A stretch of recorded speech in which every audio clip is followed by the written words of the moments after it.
তারা গ্রহণ করেনি। আমরা বাংলাদেশ থেকে তরুণ প্রজন্ম থেকে উঠেছে লক্ষ লক্ষ তরুণ, যে কোনো প্রকার ইসলাম বিরোধী কর্মকাণ্ডের জবাব দিতে তারা সম্পূর্ণরূপে প্রস্তুত হয়ে গেছে। আমরা বলিষ্ঠ কণ্ঠে বলে দিতে চাই, ইসরায়েলের এবং ইসলাম বিরোধী আমেরিকাই হলো ইসরায়েলের সম্পূর্ণ প্রকার মদতদাতা। আমেরিকার বিরুদ্ধে আমেরিকার সকল পণ্য সহ ইসরায়েলের যাবতীয় পণ্য বর্জন করা আমাদের সকলের নৈতিক দায়িত্ব। আমি রানীগঞ্জের ঘোড়াঘাটের পাত্র এলাকার সম্পূর্ণ ব্যবসায়ীদেরকে, সকল ব্যবসায়ীদেরকে উদাত্ত আহ্বান করে বলতে চাই, আপনারা নৈতিক দায়িত্ব পালন করে আপনাদের ব্যবসায়ী পণ্য থেকে ইসরায়েলের যাবতীয় পণ্য বাদ দিয়ে দেন।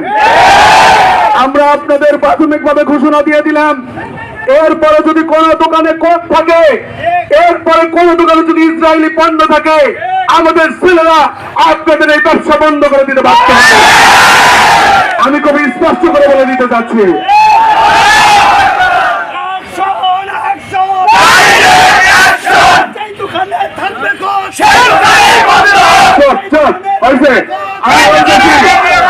আপনারা ব্যবসায়ী, আপনারা আমাদের ভাই প্রতিদ্বন্দ্বী না, হয়তো জানেন না আপনাদের এই পণ্য বিক্রির অর্থ দিয়ে ইসরায়েলের অর্থ এবং অস্ত্র কেনার একটা সহযোগিতা হয়।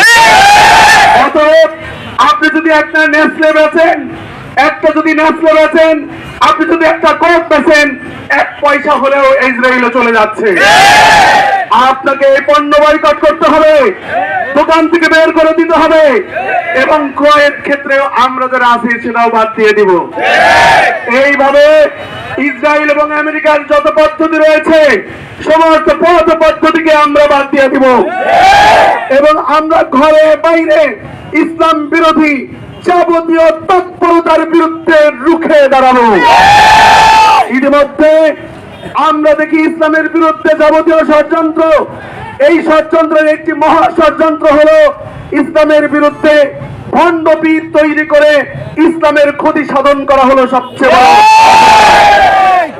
এলাকায় ভান্ডারি নামক একটি মাজার গড়ে তুলেছিল, এলাকার তৌহিদি জনতা ইহুদিদের এই দোসরদের মাটির সঙ্গে মিশিয়ে দিয়েছে, এবং আগামী দিনে এখন পর্যন্ত যে স্থাপনা রেখেছে এটা ইসরায়েলি টাকা দিয়ে এগুলো তৈরি করা হয়। এলাকার জনগণ ইসরায়েলি পণ্য, ইসরায়েলি অর্থে গড়ে ওঠা ইসলাম বিরোধী এই ধরনের স্থাপনা দেখতে চায় না। এখানে যে ইসরায়েলের দোষর যে বদমাইশ রয়েছে, প্রশাসনকে বলবো